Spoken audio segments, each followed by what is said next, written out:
بسم الله الرحمن الرحیم. جلالت ماب د مجلس رئیس، جلالت مابانو، میرمنو او خاغلو، السلام علیکم ورحمت الله وبرکاته. خوښیم چې په دې ستره غونډه کې د اسلامي امت د تاریخ په دې مهمه دوره کې د اسلامي هیوادونو د مشرانو په منځ کې شتون لرم. په پیل کې غواړم د دغه مهمه غونډې د کوربتوب لپاره او د قاهرې په تاریخي ښار کې د عالی ترتیباتو په خاطر له جمهور رئیس جلالت ماب ډاکټر محمد مرسی او د مصر له محترم حکومت څخه مننه وکړم. دغه راز د سنیګال له جمهور رئیس ښاغلي مکی سال څخه هم د هغې رهبرۍ په خاطر چې له ځانه یې وښودله مننه او قدرداني کوم. د اسلامي هیوادونو د همکاریو د سازمان د مشرانو دولسمه غونډه په داسې حال کې جوړیږي چې دغه سازمان او د اسلامي نړۍ نورو مشرانو په څو وروستیو کلونو کې تل هلې ځلې کړي دي چې د مسلمه امت په مسئلو او اندېښنو ټینګار وکړي. په دې برخه کې غواړم د مکې مکرمې په ښار کې د دغه سازمان د فوق العاده غونډې د جوړولو په برخه کې خادم الحرمین الشریفین ملک عبدالله بن عبدالعزیز ته د خپلې مننې مراتب څرګند کړم چې په بهیر کې د ټولو نړیوالو ګواښونو او چیلنجونو په وړاندې او د اسلامي امت د لوړو ګټو او سلامتیا د ساتنې لپاره زموږ د زیانونو د له منځه وړلو په خاطر یو ځل بیا زموږ په پیوستون او ډله ایزې هلې ځلې باندې ټینګار وکړ. میرمنو او خاغلو، دغه غونډه د سترو او ناوړو چیلنجونو په باب د تمرکز لپاره په خپل وخت ګام بلل کیږي چې موږ ټول نن ورسره مخامخ یو. اسلامي نړۍ نن په ځینو هیوادونو کې له تروریزم، بحران او د جګړې له امله له رامنځته شوي تاوتریخوالي او د فلسطیني ورونو او خویندو له پرله پسې کړاوونو او مصیبتونو سره لاس او ګریوان ده. که چیرې له هغو مسئلو څخه چې نن زموږ جدي پاملرنې ته اړتیا لري وړاندې وګورو، د اسلامي نړۍ په زیاترو سیمو کې زموږ د خلکو سلامتیا او پراختیا د بېوزلۍ، بیرته پاتې او د چاپیریال د ککړتیا په دوام سره په خطر کې ده.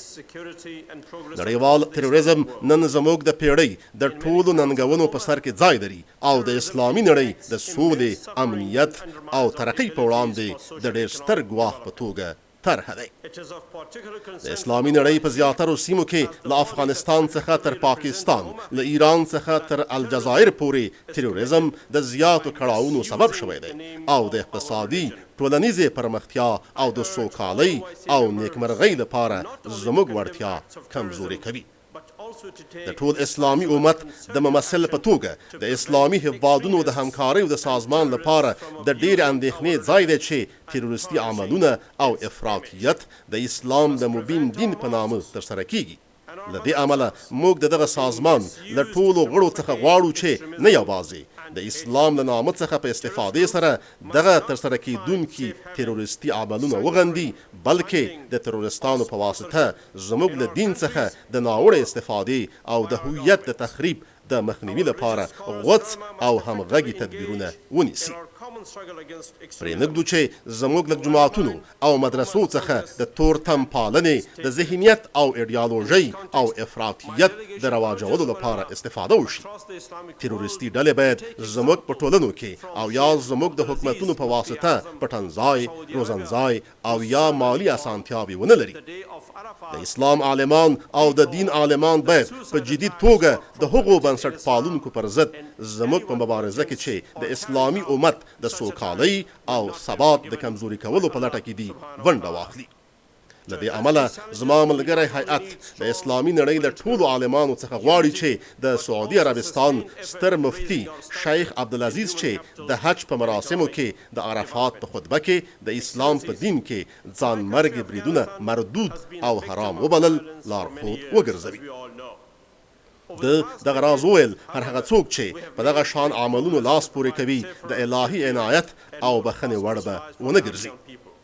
د دې لپاره چې وکولای شو په چیلنجونو بریالي شو، موږ نه یوازې پیاوړي سیاسي یووالي ته اړتیا لرو، بلکې باید په پرله پسې توګه هلې ځلې وکړو چې د بشري ځواک او د اقتصادي پراختیا په برخه کې خپله وړتیا لوړه کړو.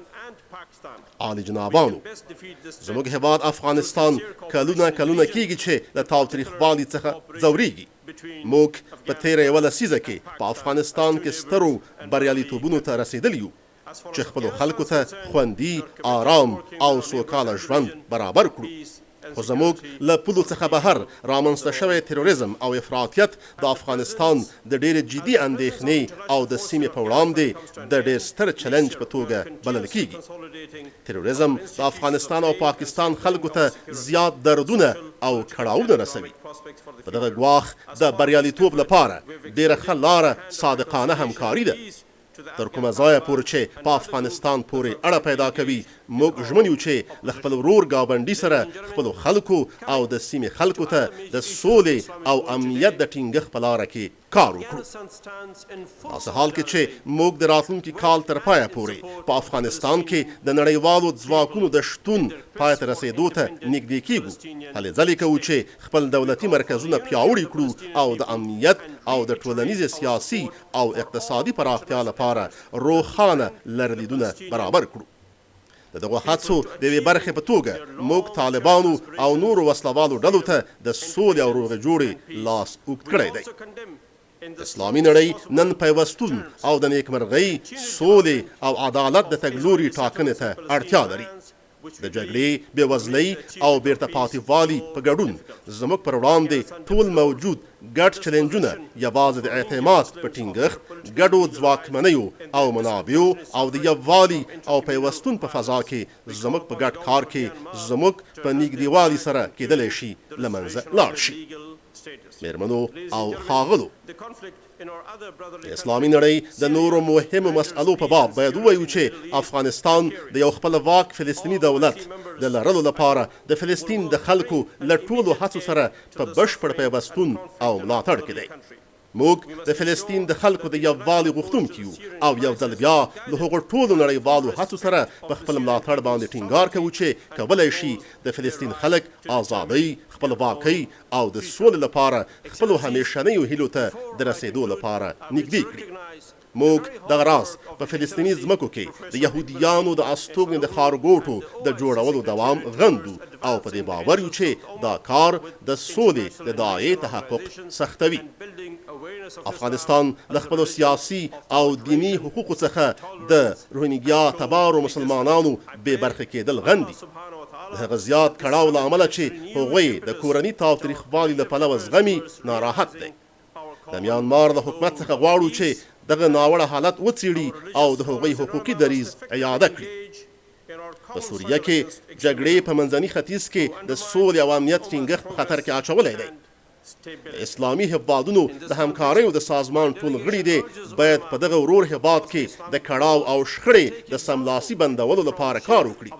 باید هلې ځلې وکړو چې په سوریه کې د بحران د پای ته رسولو لپاره هر راز نړیوال چلند باید د سوریې د خلکو ملي واکمنۍ ته په بشپړ درناوي کې وي او د برخلیک په ټاکنه کې د هغوی حقوق رعایت شي.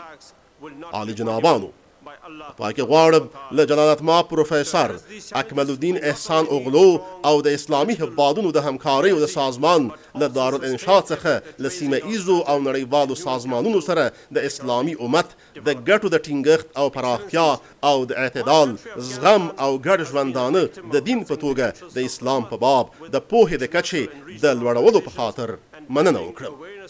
دوی خدای جل جلاله په دربار کې دعا کوم چې دغه غونډه زموږ ګډو او ډله ایزو هڅو ته نوی قوت ورکړي چې د سولې د ټینګښت او د ډله ایزې سوکالۍ لپاره زموږ ګډ هدفونه تحقق ومومي. مننه. And shared prosperity for the whole of the Muslim Ummah. Thank you. Assalamu alaikum wa rahmatullah.